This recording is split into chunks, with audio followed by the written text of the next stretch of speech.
Okay, so can you all see the PowerPoint presentation? So let me begin. Yes, we can see it, Silas. Perfect.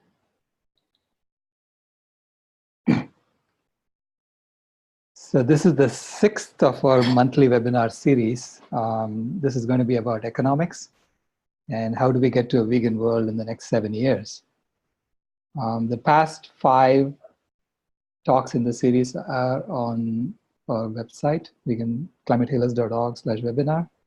So we did an overview and then the political, social, ecological, and spiritual aspects of this transformation. And so today we're going to be talking about the economy aspects of this transformation. And then I realized I was missing something. So I added the 7th talk, which is about personal and how you can change, how you can solve climate change today. And that's going to be next month, again, the 2nd Saturday of next month, August 10th.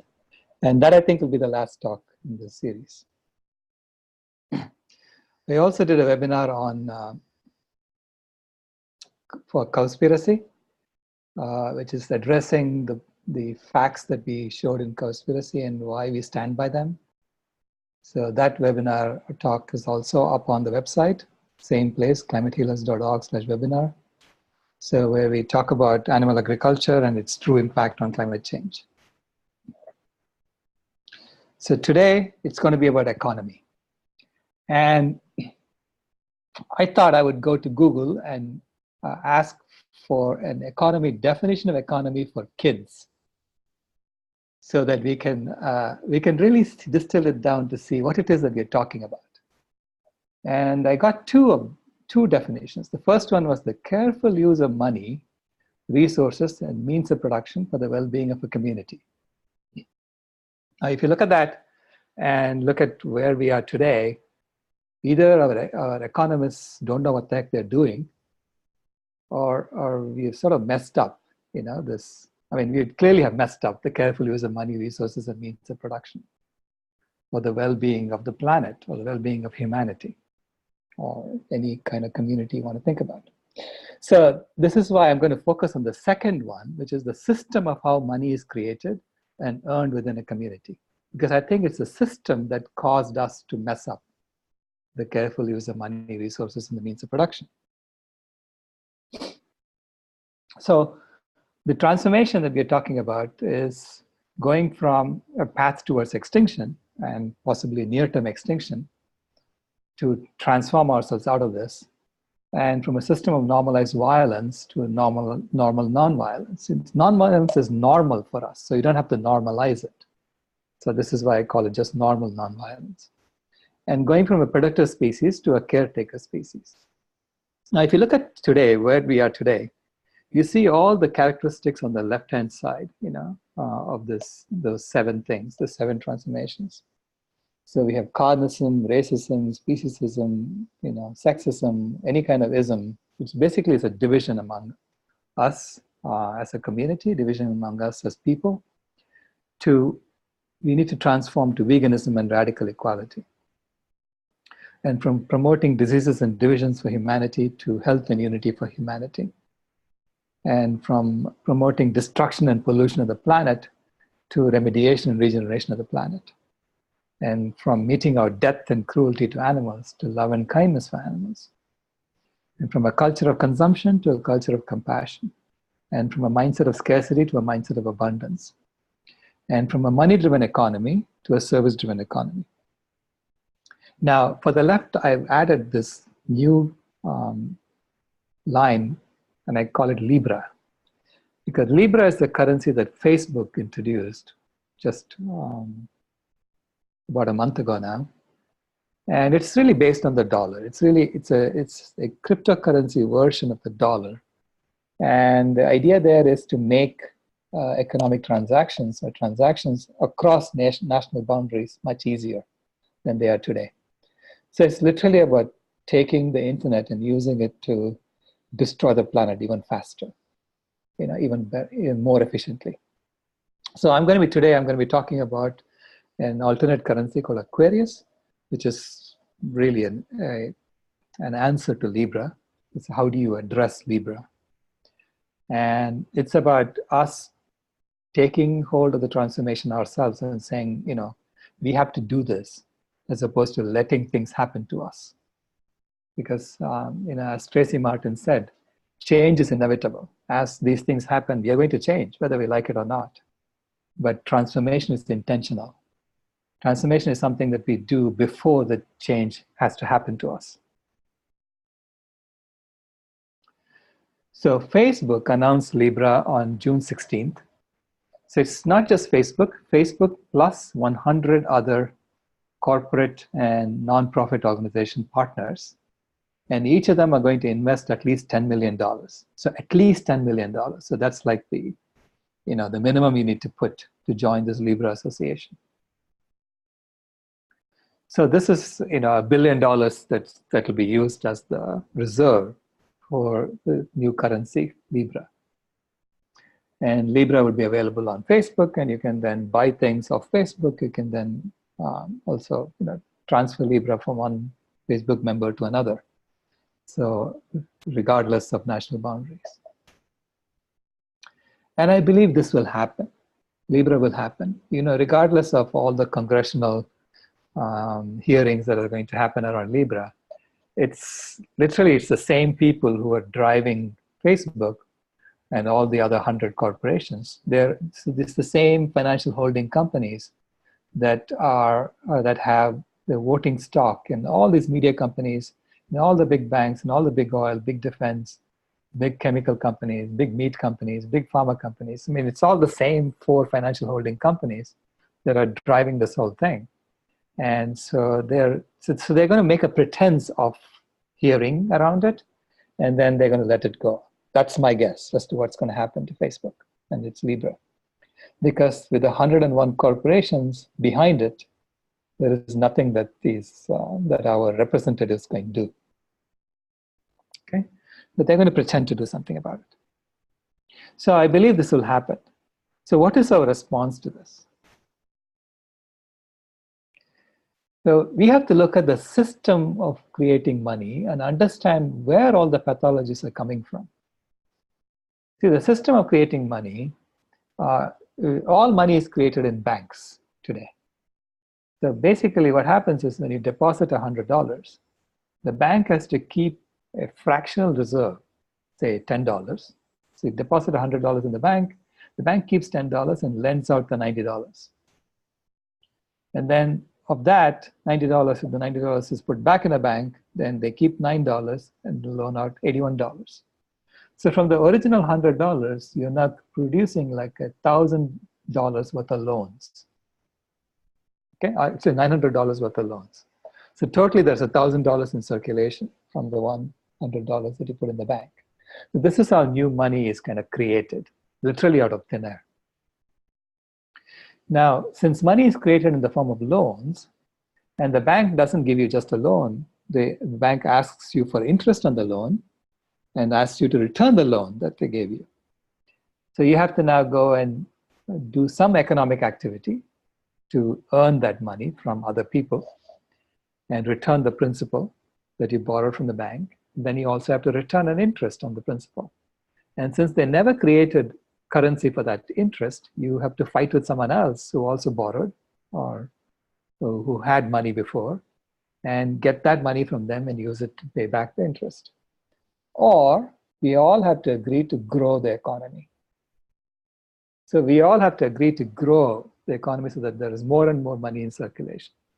So this creates an impetus for growth, and it fundamentally creates competition among us. So we're no longer doing things together, we're competing with each other to see where how to get that interest back. So this is the system of creating money that we have today. And frankly, we never signed on to this. It just happens to be this way. I just became a citizen of the US in 2014, I think. That's when I got my citizenship. And they made me go through the exam. So I said, okay, I'm going to agree to this. I'm going to agree to abide by the Constitution. There was nothing there about this. But this really drives our lives, right? So I never agreed to this, number one. And then the system of earning money. How do you earn money as an individual? There are 4 ways we earn money today. You can go and beg someone for money. So that's the first option, okay, begging. Or you have an idea, you have you want to go buy a home and you go convince a bank that you can pay back that loan that the bank gives you. You can borrow the money from the bank. Okay, so that's how you earn money. The third is you go and work for someone who has money. And to me, that's literally like slavery, right? So yeah, they give you money, but they hold on to you. And you have to keep working. Otherwise, it's useless for them to train you to do the work and then let you go, right? And the fourth way is to make money out of money that you already have. So you can be a banker. You can start lending it out, or you can come up with a bright idea and then sell it to people. So there is this concept of ownership. So we own our ideas, we own things, and using that, we try to make money come to us. So those are really the four ways to make money today, earning money today. And this money system itself causes most of those pathologies that we saw. So it promotes competition for resources. And at the level of nations, it promotes war to grab resources, because you have to keep growing your economy. Like the US has borrowed so much money from other countries. If the US economy does not grow, those countries are going to demand the money back. And then the whole thing will collapse. So they have to go grab resources from other countries to grow the economy. So it creates endless war. And it promotes sexism, because in war, we've always had this, in war, women are considered as spoils of war. So everything is warfare, and therefore it promotes this objectification of women and sexism. It promotes colonialism and class warfare and predatory behavior among those who have accumulated the wealth. Colonialism, when I first understood this, I was a little angry, because we have taught in school that we overcame colonialism in India. India got independence in 1947, and all along, this was a huge deception, because colonialism is still continuing. So they made us pretend like we got independence, when in reality we were deceived. But the good news now is, most of the banks in the UK and in America are all being maintained by Indians, who are the only ones who understand this old kind of software, like COBOL and things like that. So Indians at any point in time can crash the whole system by just putting bugs in the software. So anyway, this is colonialism, right? It's still there. It promotes endless material growth and the false story that material growth is necessary for human prosperity. Even though, we have much more than we really need at the moment, and we're just wasting it left and right. We're just throwing things around. And it promotes the objectification of the other, because everyone you see, everything you see is a way for you to acquire money to return the loan that you got. Because it's all about returning the loan that you got, returning the mortgage that you got, returning the car loan that you got, or the student loan that you got. It's all about loans and having to return it. So you have to exploit others to get that money back. So in general, it fosters our consciousness at a very low, fear-based, grasping, and owning level. And this, you cannot heal the planet, or we cannot heal ourselves at that level of consciousness. So we need to raise this. We need to really literally change this and raise ourselves in order to heal the planet and to heal ourselves. So I say to heal is to achieve human, earth, animal liberation. Okay? And it's literally a systems problem. So it's a systems solution that we need to come up with for the systems problem. And the current system discourages natural abundance, because if your supply is low compared to the demand, so you get a reasonable price and you're able to return the money that you borrowed from the bank to produce that supply. But if your supply just grows like crazy compared to the demand, the price literally plummets. It can go down to zero if the demand stays the same. So then you're not able to return the money that you borrowed from the bank to grow all those mangoes or grow all that rice. And so you'll become bankrupt. So it discourages the abundance in the system. And actually, it promotes artificial scarcity. Because today, we are grabbing, as human beings, we are grabbing like 9 billion tons of food from 45% of the ice-free land area of the planet. That's how much plant food that we grab in the planet. And we take 7.27 billion tons of that food and we feed it to our animals. Okay? So our animals then produce 0.26 gigatons of food. So, but, 1/30th of this, approximately. And then we take 1.52 gigatons of that food, feed it to this industrial processing block. So the industrial processing block then produces 1.1 gigatons of plant foods and 0.19 gigatons of animal foods. And that's really what we eat, along with 0.26 gigatons of vegetables and plants that are not processed. So we are creating an artificial scarcity out of a natural abundance. Okay? So, and then we are convinced to eat these animal foods, so we fight over it. And when we fight over it, then there are millions of people who are going hungry as a result of that. In fact, close to 1 billion people are going hungry. And over 9 million people die of hunger-related causes every year because they don't get enough food to eat. And 11 million people are dying of eating too much because they ate too much of the animal foods and the bad processed foods that they get from the industrial processing block, and therefore they die of that. So it's a system that takes natural abundance and turns that into an artificial scarcity because only scarcity is valued in the system. And it promotes marketing lies. So we literally have created a system that's based on lies, and we accept that to be normal. Marketing lies are normal. They keep telling us that beef and protein, meat and protein are associated. So we think that only meat has protein. In fact, I heard a statistic that 90% of Americans believe that only meat contains protein.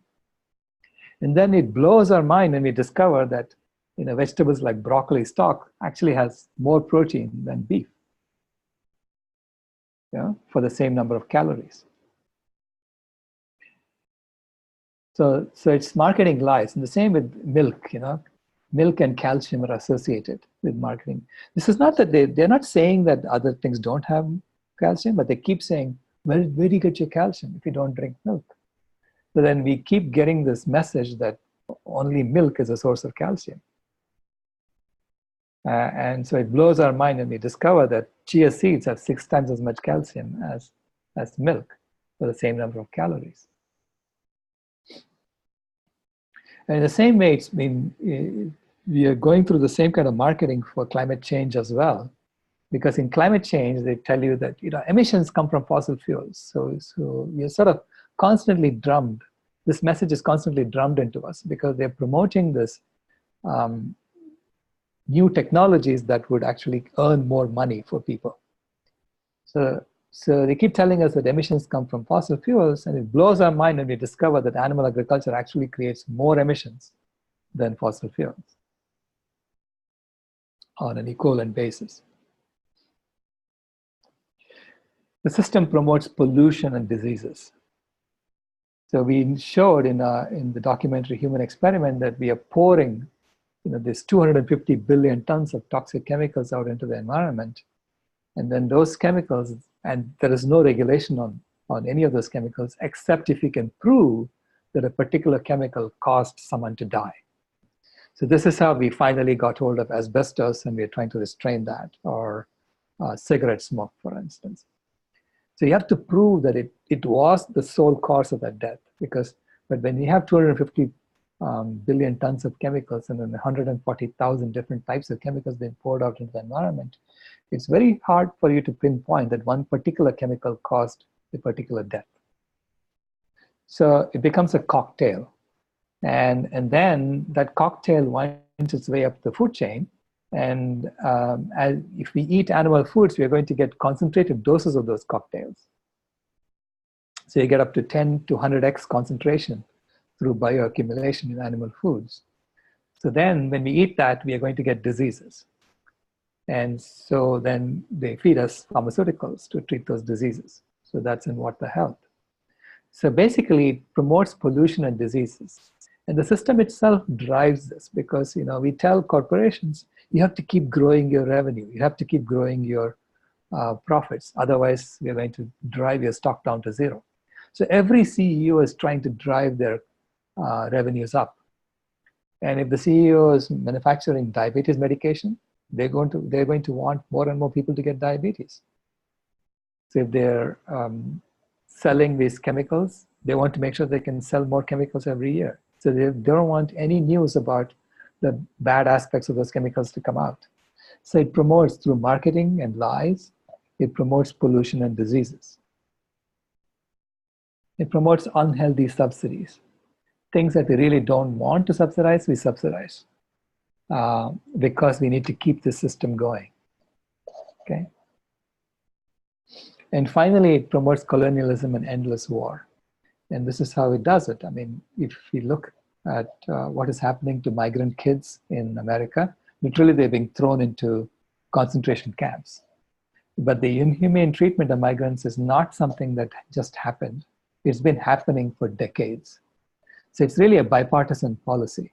So both sides are doing this because it's systemic. It's built into the system, it's built into the way we create currency, the way we create money. So it's time to transition and transform this system. It's time to get out of this because we did all this for the last 10,000 years. Colonialism, animal agriculture has been going on for 10,000 years. And we did that to just heat up the planet. So we heated up the planet and we heated it up to a point now where it's beyond where it could be heated. Otherwise, we're going to start killing ourselves off. So we need to transform the system to a new system in which we start cooling the planet. We start healing the planet. So that requires something different. It's a different tool. Okay? So you have to use the right tools for doing this new task. Like if you tell Michelangelo, and after he finished sculpting David, use your hammer and chisel to clean up all the marble that's on the floor, that would be a very stupid way of cleaning up. He needs a shovel to clean up, right? It's a different tool that you need. So it's still part of the same process. You've finished your thermostat for the planet, and now you have to clean up after ourselves and then start maintaining the thermostat, which requires a different tool. And so that tool has to be a new money system. And so I'm proposing this money system. It's based on something I called Ahimsa coin way back in 2016 when I wrote about it in my book. In response to Libra, I'm going to call it Aquarius, okay? Because Aquarius is about life and light and love. So it's about transforming ourselves from where we are to a new system of well-being, true well-being. So in the Aquarius money system, money flows into individuals' accounts. It's not banks that create money, it's individuals that create money. Every individual gets a flow of money into the heart of the system, okay? So this is the flow that happens into the money, into the heart of the system for the individual. And every individual gets the exact same flow rate into the heart. So it promotes radical equality for the individuals. Because they feel that they should feel that they're being treated equally by the system. Okay? And secondly, it promotes a mindset of abundance because you see the money is flowing into your account. It's not flowing out of some bank and you have to return it to the bank. It's yours. It's flowing into your heart. And then there is a flow rate of money from the heart to your pocket. And so there is a default flow rate, which is very low, which is low. So let's say 1/6 of what's flowing in flows out to your heart, to your pocket. And then the flow rate increases as you perform acts of compassion. of compassionate service. So if you go do some act of compassion that's certified by a compassionate organization, a certified compassionate corporation, then your flow rate increases into the pocket. So this is how you basically earn more money than the default that you get. And there is also a certain flow that happens from your heart into the community chest. The community chest is what the group decides. The community decides what to do with that money. So it could be a local community which has an account, and then from that, the money goes from the community chest to a larger community, which could be a state or a city or whatever. So we have to figure out how to organize. It could be the same kind of organization, but money is flowing now from the bottom to the top as opposed to from the top to the bottom. Okay. So this flow rate, there's a default flow rate that goes into the community chest, and this flow rate increases if you are inactive. So let's say you don't do any work, you don't do any acts of compassion, then you'll be supplying more money to the community chest. So the taxing, so to speak, is automatic in the system. And each coin, each Aquarius coin or token, is a measure of the ecological footprint that's allowed. So the price of every product is basically determined by the ecological footprint of that product. Okay, so this token now becomes a way of measuring humanity's ecological footprint on the planet and guaranteeing that exceed a certain limit. And the limit could be half the Earth or whatever we decide what it should be, right? So right now, half the Earth seems to be the right measure of it, of our total ecological footprint, so that the other animals can have the other half, and we can make sure that they thrive. So now, in this money system, how do you earn money? What are these acts of compassionate service? So it's basically service. Through service, you earn money. You could be serving other people. Okay, could be serving elderly, and the flow rate increases from the heart to your pocket. Or you could be cleaning up the earth, and you could be planting trees or doing or cleaning up the ocean and things like that. So service to the earth, and the flow rate increases. Or you could be serving animals. You could be working in animal sanctuaries, and the flow rate increases from the heart to the pocket. Or you could be doing independent things. You could be creating things. You could be working on a decision-making council or something like that. Or you could be cooking for people. So these things also increases the flow rate. So we have to get together and decide what are these acts of compassionate service that we need to do today that increases the flow rate. And we all have to agree as a community on this mechanism.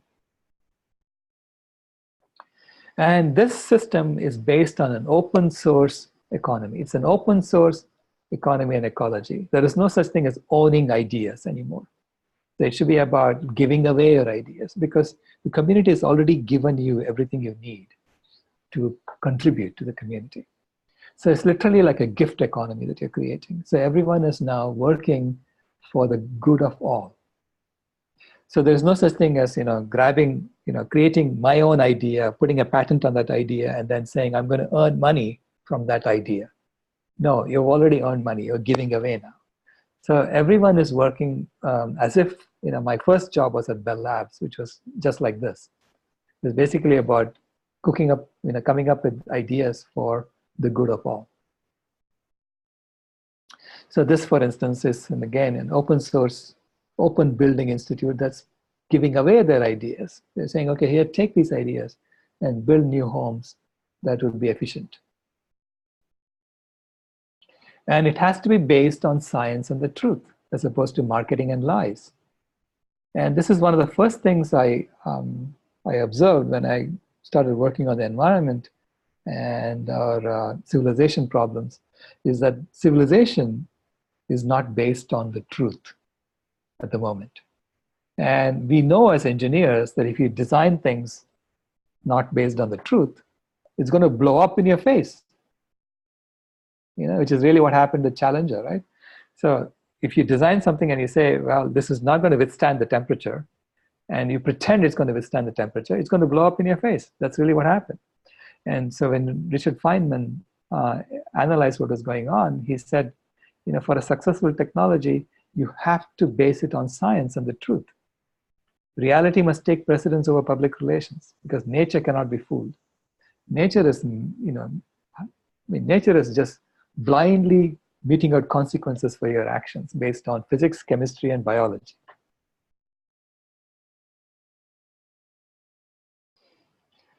So to compare the two, Libra versus Aquarius. In Libra, money is created in banks with the required reserve rate. Right now, it's anywhere from 3% to 10%, depending upon how much deposit is there in the bank. So it automatically creates class warfare. And in Aquarius, money flows into every individual's account in the form of a maximum footprint allowance. And it automatically creates radical equality among human beings. Libra promotes death and diseases and divisions for human beings. And Aquarius promotes health and unity, because that's what you get paid for. Libra promotes destruction and pollution for the earth. And Aquarius, it's about regeneration and remediation. Libra promotes death and cruelty for animals. Aquarius promotes love and kindness for animals. Libra promotes a culture of consumption, and Aquarius promotes a culture of compassion. Libra promotes a mindset of scarcity, and Aquarius promotes a mindset of abundance. Libra promotes the acquisition of money as the primary goal of human activity. And Aquarius promotes service to others as the primary goal of human activity. Libra is based on marketing and lies, and Aquarius is based on science and the truth. And Libra is funded by 101 corporations putting at $10 million each. And I'm proposing that Aquarius should be funded by individuals putting exactly $101 each.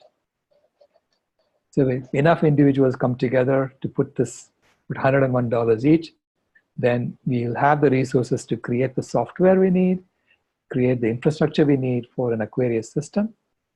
And if not enough people come forward, then my idea is not good, and I'm going to move on and figure out something else that I need to do to make this happen.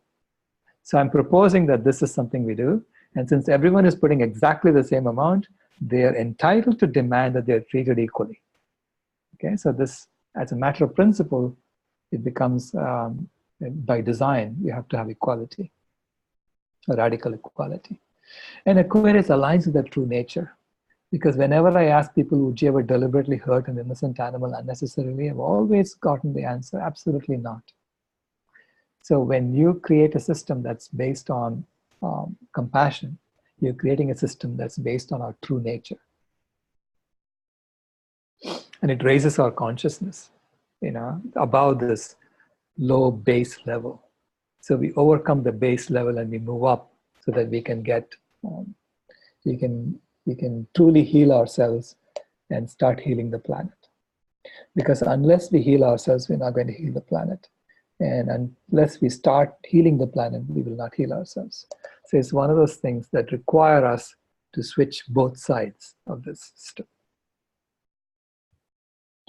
But there is a transition phase that we need to understand. How do we do that? How do we get reserves into Aquarius? If suddenly, maybe 1 billion people join Aquarius and put $101 each, we'll have plenty of money, as a reserve, so that we can then start using Aquarius as our currency system and get resources from the old system into the new. Okay, but in the meantime, we are looking at, okay, how do we do this transition? Maybe we can use vegan coin as for cash infusion. So vegan coin, if they claim they're going to put 60% of vegan coins for community purposes. So this could be the community purpose. And also the transition for how do you measure ecological footprint. We need to start having a measure of the ecological footprint of everything we do today, so that we have an idea of what an Aquarius system would feel like when we actually implement it. So that during the transition time, we are actually seeing or trying it out, in different places. So detailed economic shifts, we started studying this last year. So these are the 11 shifts that we looked at last year at the Vegan World 2026 conference. And so it's going from a transaction economy to a gift economy, from an unfettered growth system to a system where we are each, it's about development, not growth. From a debt currency to an ecological currency, which is exactly what I just described. From fossil fuels to distributed renewable energy. From AC grid to DC grid with energy storage. From planned obsolescence to robust durability. So that everything we use is precious, so everything we use needs to be maximized. From the labor based on compulsion to labor based on volunteerism. Because ultimately wealth to me is about the labor of the community. It's about the community, how much of the community is able to help you with whatever you're trying to do. That's the wealth you have. It's not how many pieces of paper with pictures of dead presidents sitting in your box, right? Because if everybody realizes those are just pieces of paper with pictures of dead presidents on them, then you don't have any wealth. So it's about, getting people on your side, talking the same language and helping you out. That's the wealth you have. From commodification of life to decommodification, from conspicuous consumption to conscious simplicity, and from all these toxic products and processes to non-toxic products and processes, and from reactive medicine to preventive or lifestyle medicine. So these are all the detailed economic shifts that we need to look at. And we went through those, we came up with questions on the shift, and here are the list of top 10 questions that we came up with. And it's all on the veganworld2026.org website. We formed 3 different study groups last year: a compassionate commerce study group, an ending subsidies study group, and a changing jobs study group. We looked at how do we enable these things to happen during the transition from where we are to where we need to go. So here are some of the deliberations that happened.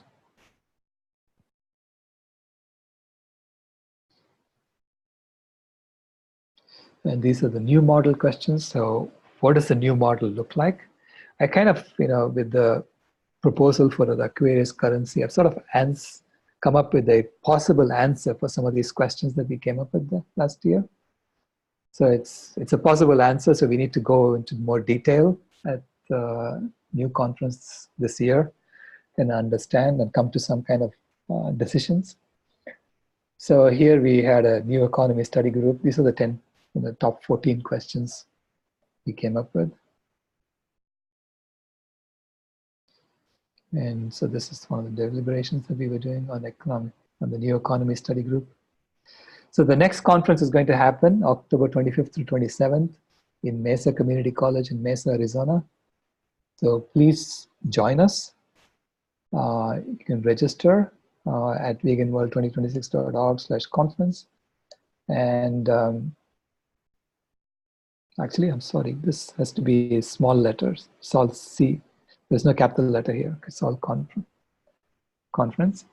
And we are going to have live streaming in the conference, so people can join from other places if they want to. They don't want to fly, but unfortunately, there'll be lots of parallel sessions in the conference, so you'll only be able to attend one of those sessions, and it'll be fixed. I'm sorry to say that we don't have the bandwidth to have multiple streams going out of this conference. So in a way, it's better, I think, when we come together, we can do better things together much more efficiently. So I see this as a necessary evil that we need to go through to solve our problems.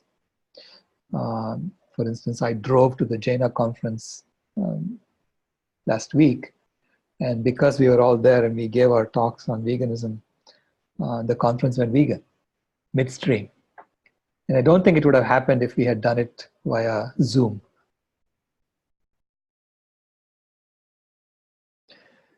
So there's more information on our website. I try to update my website and make sure that it is current. And I'll be putting this webinar as well up after this is done. I'll be repeating this webinar again at 9 p.m. So please let other people know if they would have any benefit from this. So let's now open it up for questions. I'm going to stop sharing.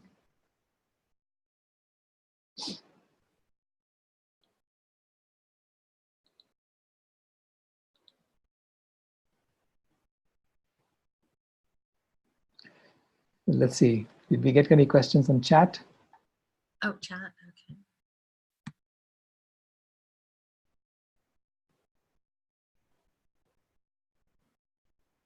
Right, so first question was, does this imply that there won't be earning from ideas, but from products based on those ideas? Well, the whole concept of earning is different in the new system. And your ideas are contributions you're making to the community. And so what you get from that is recognition. It's about it. I mean, I don't know. We have to discuss these details eventually. I'm just putting out an initial set of thoughts as to how we do this.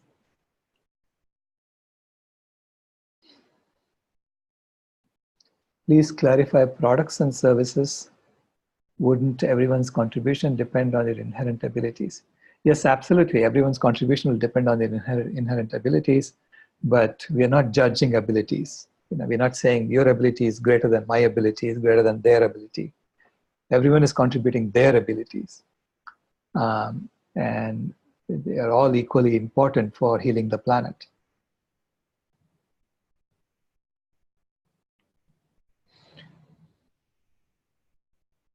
How do we create security against backlash from the entities involved in the current economic systems?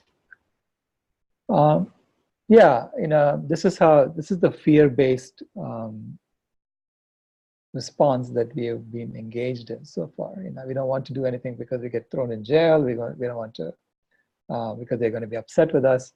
In fact, someone said, at one of my talks, someone said, "How come you're still alive?" And I said, "I don't know. Maybe I'm meant to be alive." But I see what I see, and I'm going to tell you what I see. And it's important for the future well-being of my children and my granddaughter. And I'm not going to shirk from what I have to say when it comes to their future or my own future. I intend to be alive in 2026 also. So I don't want the whole thing destroyed by then. So how do we create security against backlash? It's just community that creates security.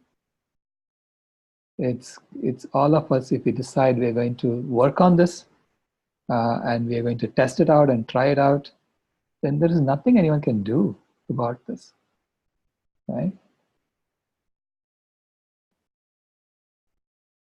How would the flow of the new money reach the elderly or sick if they cannot contribute to the system? So the elderly and sick will also be will also have accounts, and they will be getting money, and there will be a constant flow into their pocket to the default flow, and people will be serving them, right? People will be serving them, and that's how other people are going to be earning money. So the elderly will have things done for them, and the sick will have things done for them. They'll be taken care of by the community, and that's how others are earning money into their pocket in the system. And then the elderly will be contributing to the community chest. Okay, and the sick will be contributing to the community chest.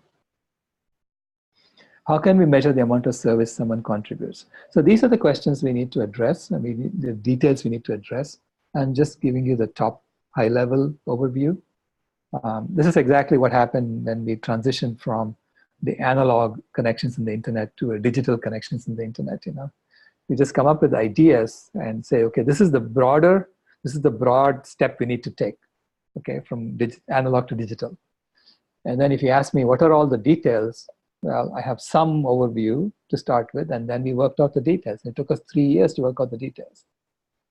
So we have to go through the same kind of process now, okay? Salish? Yes. I'll ask a very quick question to get things rolling, and that is simply, I have a lot of questions and ideas. So perhaps we could have satellite conferences on the same weekend in October locally, and maybe we could use your website and your template for the design of the conferences to have our local satellite conferences. I Thoughts? would absolutely welcome that. In fact, every climate healers group, Madhavi and Jessica have been working on this concept of climate healers groups in different places. So every climate healers group can just start having a conference around that, and discussing and maybe listening into the live live telecast of the conference, and then adding questions to it and so on, and participating in it. Because we're going to be monitoring questions on the live stream as well. Yeah. Thank you. The currency will be applicable. Hold on. The currency will be applicable to only those who have access to the internet. It's applicable to everybody, but it's the internet that's maintaining it for everyone. So in a way, it's like an individual account, and everyone has this account, whether they are on the internet or not. But they can tap into the internet to see how much they have. So people are going to be giving them, and ultimately, I think everyone will be on the internet. That's where we are all headed. Even village people in the villages of India all have cell phones these days. So why aren't Al Gore, Leonardo DiCaprio promoting veganism? Well, as you saw, the current system is totally dependent on objectifying the other. And if you cannot objectify animals, you cannot objectify people. So it's sort of the basis of the system is that you have to exploit others. You have to exploit animals. And so Al Gore and Leonardo DiCaprio are the elites in the current system. So they are trying to, sort of make sure that they preserve their position in the current system. And everyone in a system, everyone is sort of looking at the problem from the lens of the system. So they're kind of stuck. They have to take their blinders off to see that. And it's very difficult to do that when you're in the system. It's like the fish wanting to know, where is the water? Would you say that the minimum income being discussed as part of the Green New Deal has an element of this new economic system that we discussed today? Okay. Well, it has elements of it, but it's still, if the money creation is still the same, then you're stuck in the same system.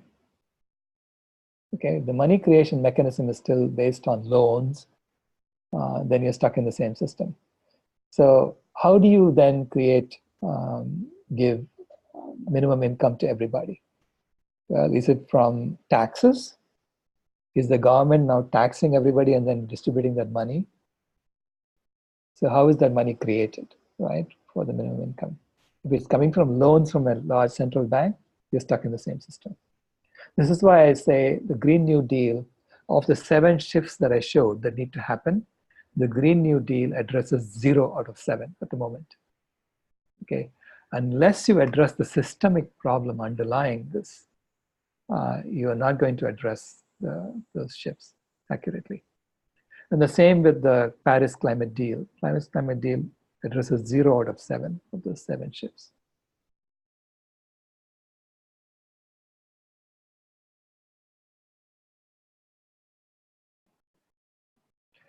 What if we were to concentrate our activities for the launch of this new system to a specific place, location, such as a vegan community cafe, where people can eat, volunteer, share, teach, do crafts, etc.? Absolutely brilliant, beautiful idea.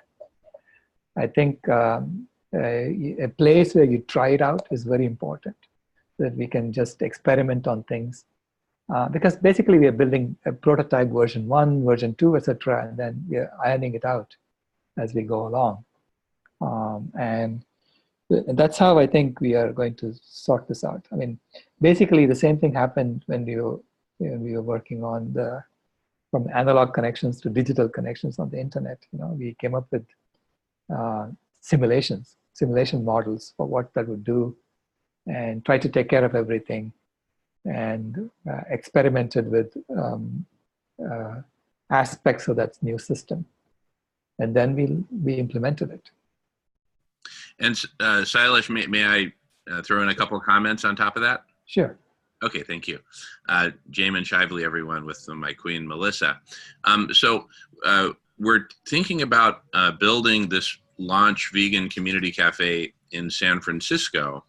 And then based on the idea that this would be a place where people can go and really experience the whole system transformation, even if just for a couple of hours a week, because in a way, for the transition to happen, we're all kind of prisoners of the current model, 7 days a week, 24 hours a day. But if even for a couple of hours a day, like right now, I kind of feel like we've teleported ourselves into this magical space that you've created, Silas. And this is kind of the beginning of the liberation. It's kind of like prisoners inside of a prison meeting once a week, out on the far corner of the baseball field and, plotting for the transformation. So I think this community cafe can be a place where we break bread together, eat vegan, right, volunteer, exchange this currency, model it, whiteboard it, work out the kinks, etc. And then, that can create a vector for growth from zero to, ultimately the whole economy. Anyway, just wanted to throw absolutely, yeah. And it'll be great to have it in multiple places as well, not just in one place, because we already have a community cafe, a community kitchen in Phoenix. We could try that out, that. So India and China are planting a lot of trees. Could a competition shift to planting multiple herbs trees help? Planting fruits trees instead of lawns? Absolutely. I mean, actually, you have to be planting food forests, not just monoculture of trees. And food forests with lots of different fruit trees, nut trees, and herbs and spices and shrubs and vegetables and so on, so that you are creating abundance. So the new system promotes abundance, actually. Because you're not putting value based on supply and demand. You're putting value based on ecological footprint. Silas, quick question. The chart where you show the food production and how it goes into feeding livestock and right, industrial processes, are those arrow widths drawn to scale? Approximately to scale. Approximately, okay, very good. That's a powerful illustration. And, with respect to the issue of deception, there's an awful lot of deception goes along with the next slide that you showed, where how do we make money? The current system actually promotes our trying to deceive each other, to get money. Right. So, and in a sense, it's causing spiritual death in all of us. The current paradigm. Not just that. It's also causing the civilizational collapse, because no engineering project based on deception and lies will ever work. It'll blow up in our faces. We know that. And civilization, to me, is an engineering project. It's a very large engineering project, right?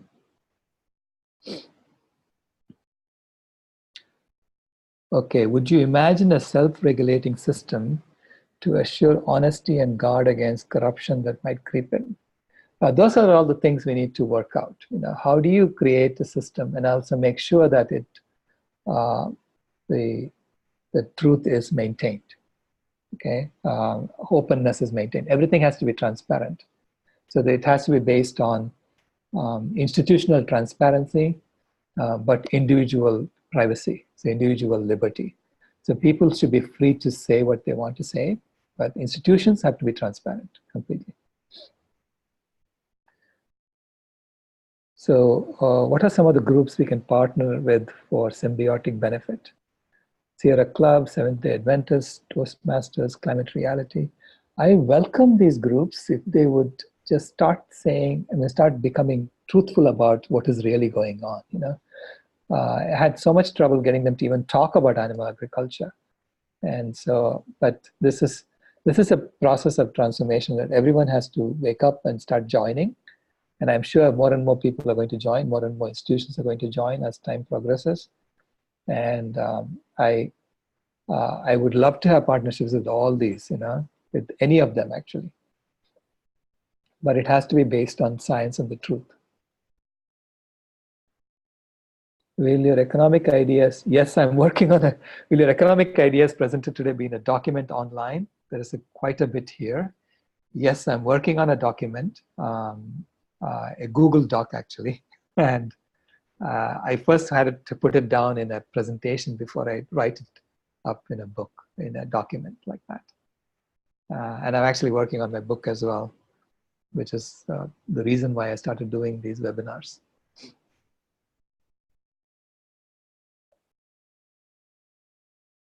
Okay. Oh.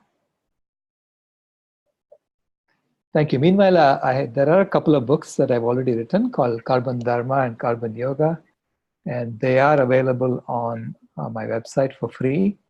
You can read them. So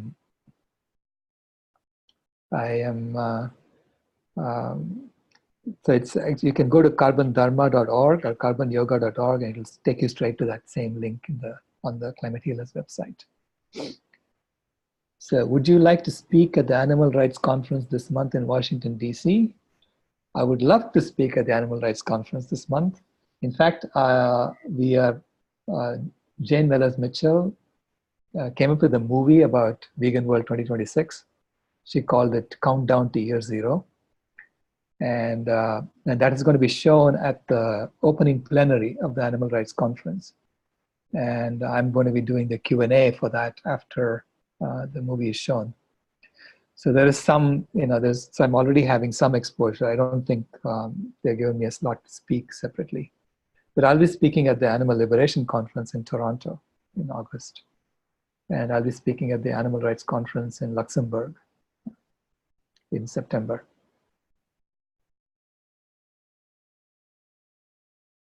Okay, finally, I need some help to edit the videos that I've recorded for the webinar, because you need to tighten them up, so otherwise all these silences in between and people just stop watching them.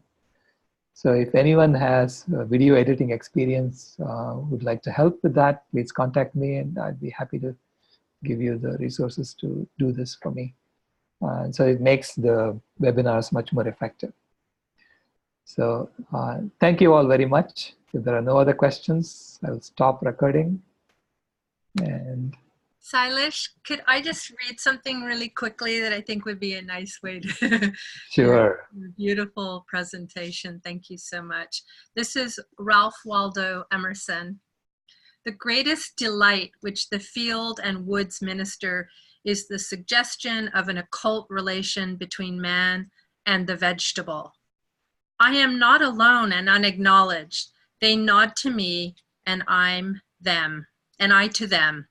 The waving of the boughs in the storm is new to me and old. It takes me by surprise and yet is not unknown. Its effect is like that of a higher thought or a better emotion coming over me when I deem I was thinking justly or doing right. Thank you. Beautiful. Thank you very much. Thank you, Silesh. Thank you all.